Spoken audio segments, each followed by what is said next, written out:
घननीळ सागराचा घननाद येत कानी, घुमती दिशा दिशात लहरी मधील गाणी. चौफेर सूर्यज्वाळा वारा अबोल शांत, कोठे समुद्र पक्षी गगनी फिरे निवांत. आकाश तेज भारे माडांवरी स्थिरावे, भटकी चुकार होडी लाढात संत धावे. वाळूत स्तब्ध झाला रेखाकृती किनारा, जवळी असून पाणी अतृप्त तो बिचारा. जलधी बरोबरीचे आभास मान नाते, त्याची न त्यास धरती संकेत फक्त खोटे. सानिध्य सागराचे आकाश पांघराया, परिसात नागुणाची अस्तित्व सावराया.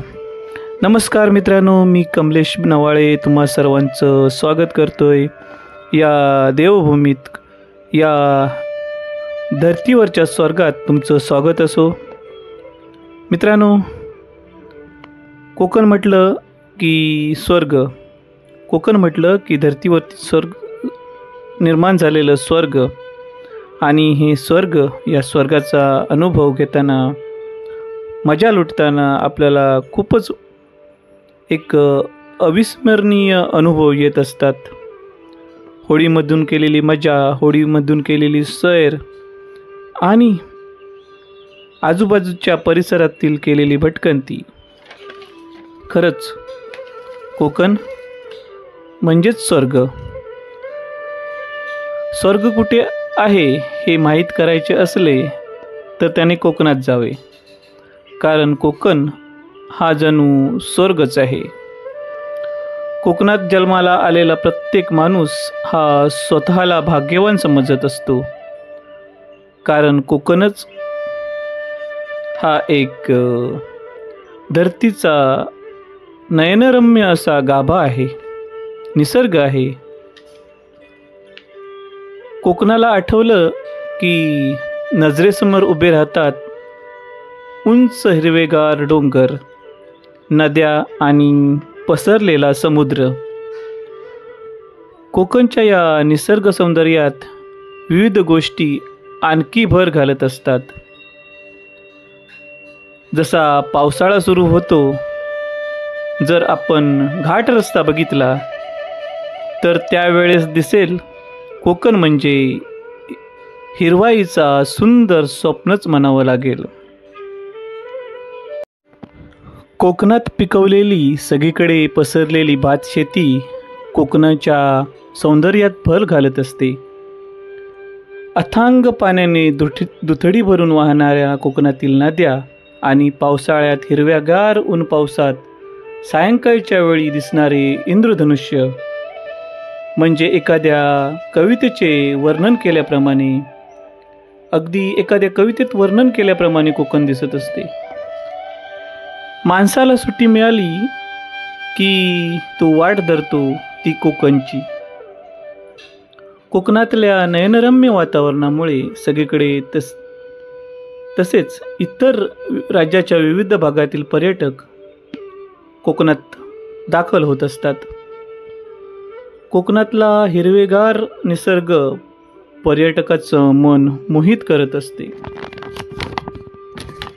राज्याच्या विविध भागात जेवढा पाऊस पडतो याची आकडेवारी आपण बघितली तर कोकण दरवर्षी त्यात आघाडीवर असतो आणि त्यामुळे कोकणातील शेती देखील चांगलीच बहरते आणि पीक देखील चांगले येते.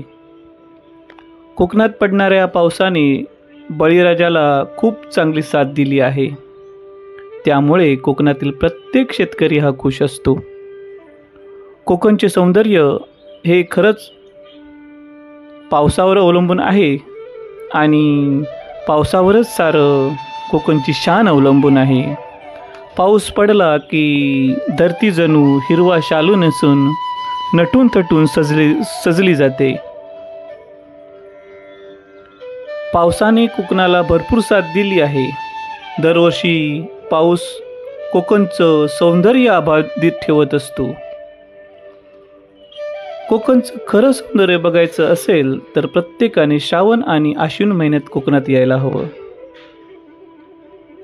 त्यावेळी तुम्हाला साक्षात स्वर्ग दिसेल. श्रावणात कोकणामध्ये रानफुले बहरून येत असतात. विविधरंगी अशा या रानफुलांची उधळण या कोकणावरती झालेली असते. निसर्गातील हा चमत्कार पाहायला खरंच भाग्य लागतं आणि हे भाग्य मिळवण्यासाठी प्रत्येक पर्यटक कोकणामध्ये धाव घेत असतो. कोकणचं पर्यटन हे नेहमीच सुरक्षित मानले जाते. कोकणात येणाऱ्या पर्यटकांनी कोकणची काळजी अनिवार्य आहे, अनिवार्य कोकण पर्यटकांना साथ देतो. मित्रांनो,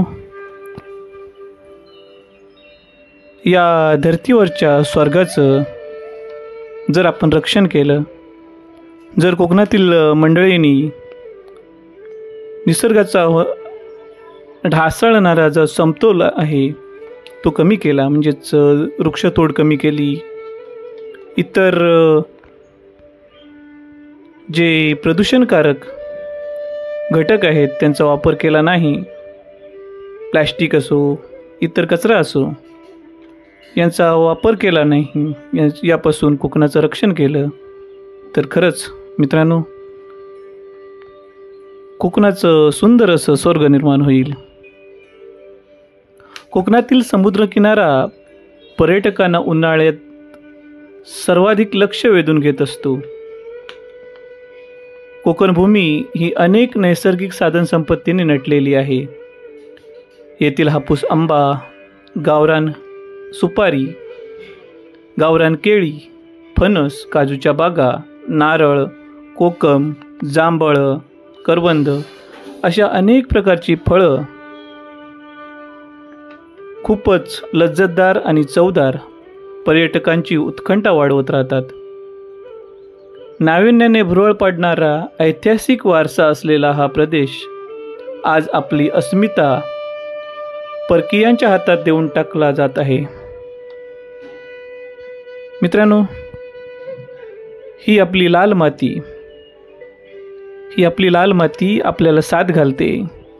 मित्रांनो, आता आपल्या कोकणाच्या रक्षणाला आपण तयार झालं पाहिजे. अगदी परप्रांतीयापासून कोकणांचं रक्षण करणं ही आता काळाची गरज बनली आहे. महाराष्ट्राबाहेरून जे लोक आता येथे फार मोठ्या प्रमाणात घुसखोरी करायला लागले आहेत, त्यांपासून कोकण वाचवलं पाहिजे. कारण येथील लाल माती म्हणजे आपला मस्तकाचा टिळा आहे आणि त्याचा शान आपण राखली पाहिजे. मित्रांनो, या कोकणात अनेक नद्यांचं उगमस्थान कोकण विभागाला लागले आहे. पौराणिक कथामध्ये संत कालिदास यांच्या मेघदूत या काव्यात यक्षदेवतास दक्षिणेकडून उत्तरेकडे जात असताना पृथ्वीचे सौंदर्य कसे आहे हे विचारणा करण्यात आली आहे. त्यावेळी दक्षिणेकडील जमिनीवरचे सौंदर्य, अचूक डोंगर दऱ्यांचे वर्णन या मेघदूत ग्रंथात या कथामार्फत मिळते. कोकणातील निसर्ग सौंदर्यात सह्याद्री पर्वतामधून उगम पावणाऱ्या नद्यांची पर्यटन वाढवण्यास अनमोल योगदान दिले आहे. सह्याद्री डोंगरामधून उगम पावणाऱ्या नद्या जशा लहान बाळाच्या जन्म देतात तशा पद्धतीने दिसतात. या नद्या आकाशातून समुद्राला मिळतात तसा भास होत असतो. अशा प्रकारे आपलं कोकण, सुंदर कोकण, आज येथे मच्छीमारी ही फार मोठ्या प्रमाणात केली जाते. मच्छीमारीसारखा एकदा समृद्ध करणारा व्यवसाय येथे फार मोजके लोक येथे करत आहेत. मित्रांनो, या कोकणाचा विकास हा आपल्या पुढाऱ्यांच्या मार्फत झाला पाहिजे. कोकण म्हणजेच सौंदर्य, कोकण म्हणजेच सारं काही. या कोकणाची ओढ प्रत्येक चाकरमान्याला असतेच.